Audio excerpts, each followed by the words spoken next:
Poor Dorcas couldn't even die in peace. They just had to bring her back so she could keep doing the good work that she was so well known for. Right?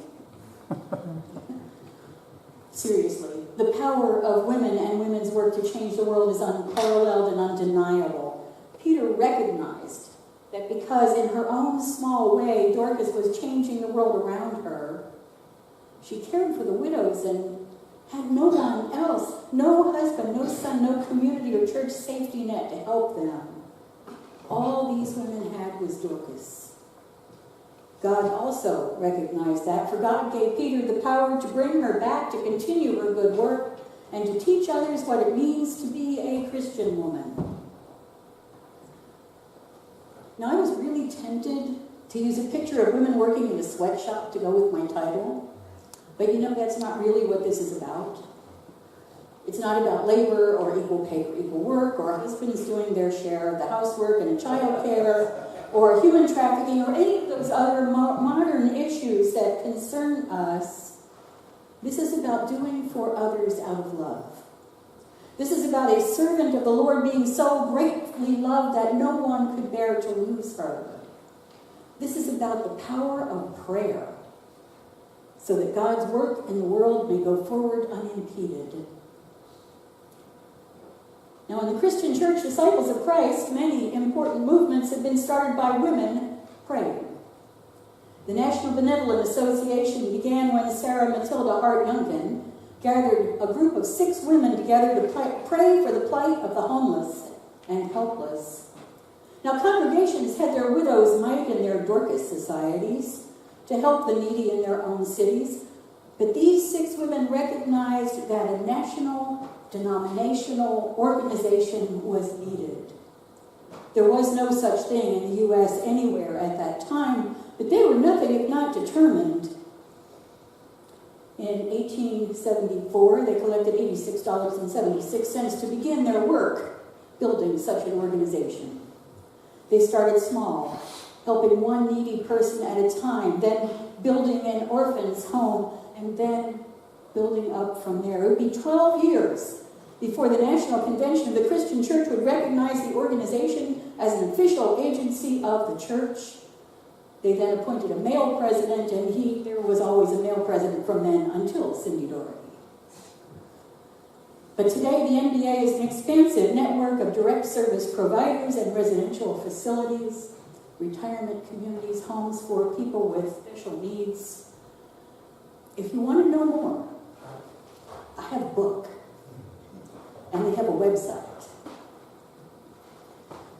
Global Ministries is a combined effort of the Disciples of Christ and the United Church of Christ to do overseas mission work.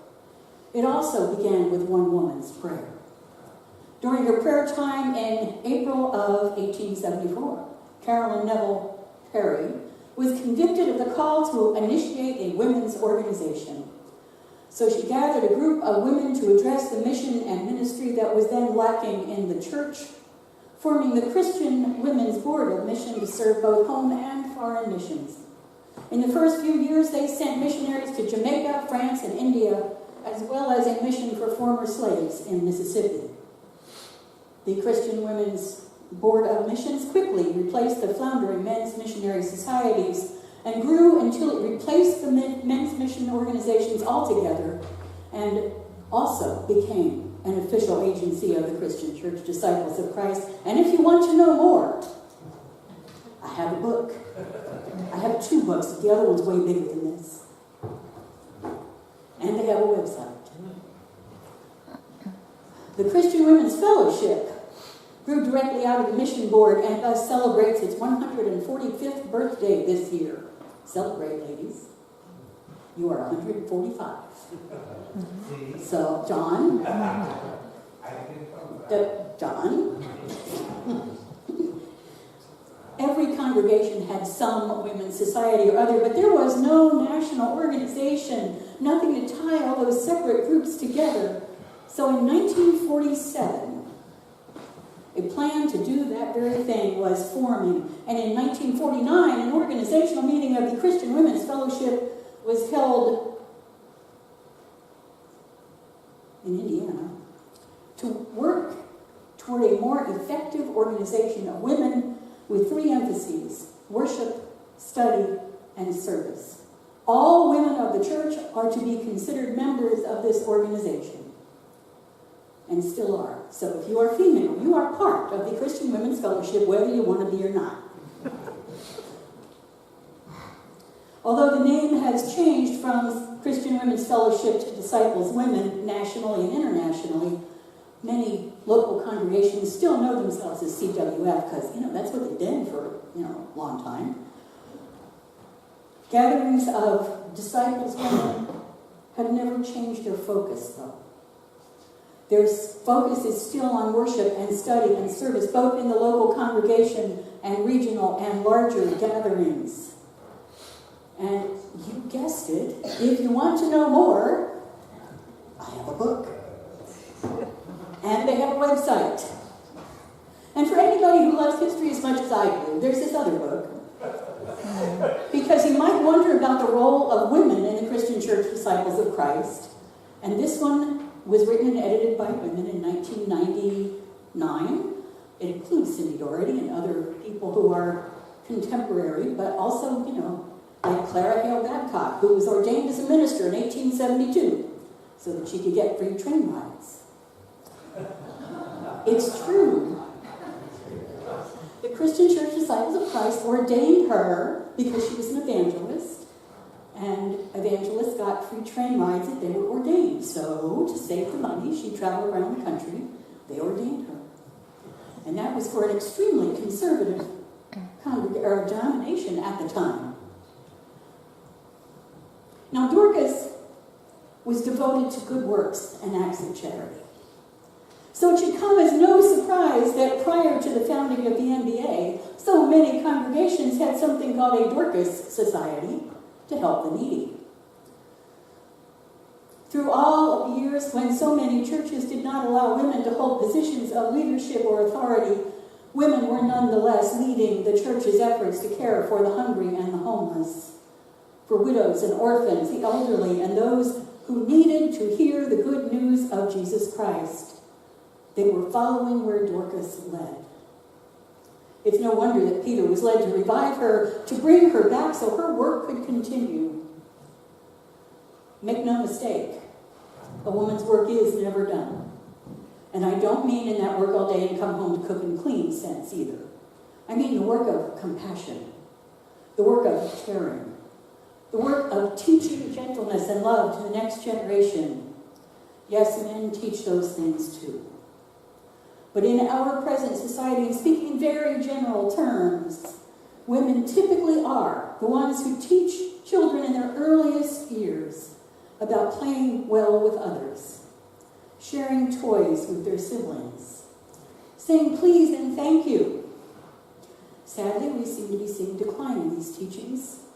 At last year's block parties, when Cameron or Renee would give a child a bag of popcorn, or I'd give them a little colored cross, they rarely said thank you. And even when encouraged with, what do you say, more often than not, we got a blank stare. Is that not true? It was a little upsetting. Because if children are not taught the basics of getting along with others in their early childhood, they'll probably grow to adulthood not knowing. And they need to know these things. They need to learn them, if not at home, then at school or here in church. Because all of those things stem from the love commandment. All of those things fall under the heading of treating others as you wish to be treated. All of those things are Christian in practice. In his monthly article in Selma's First United Methodist Church newsletter, Ken Robeson talked about angry arguments over public safety at a recent city council meeting. At the end of that meeting, he said some pastors got up and spoke for peace, and he noted, those of us who believe in the Christian message of love, grace, and forgiveness understand that peace in a community cannot come solely from more policing. Let us ponder how safe our city would be if children learned from their mothers the value of God's love, peace, and grace. If they listened to their mothers others about showing love and respect for their fellow person. Remember the words of Jesus, love the Lord your God with all your heart and all your mind and all your strength. Love your neighbor as yourself. How great, he said, would Mother's Day be if all their children heeded this message. The passage tells us many came to believe after Peter revived Dorcas, and maybe this was because of the miracle that God made possible. But I like to think it was because Dorcas' example prompted interest in the gospel. Because Dorcas lived out the love commandment, caring for those widows according to Jesus' instructions. Through her love and her good works, she taught the people around her what is expected of a Christian. Like many other women of the church, from the earliest days of the church right up till now, she mothered those around her, giving of herself that all might know about God's grace and love and forgiveness. Like so many who followed and still follow in her life's example, she was a woman who answered God's call and devoted her life to God's service. Let us be like Dorcas. If we are tired, may our commitment to God's work be revived as Dorcas was, so that we may be God's loving hands and feet in today's world. I would ask you to please stand with me and join in singing God of the Women.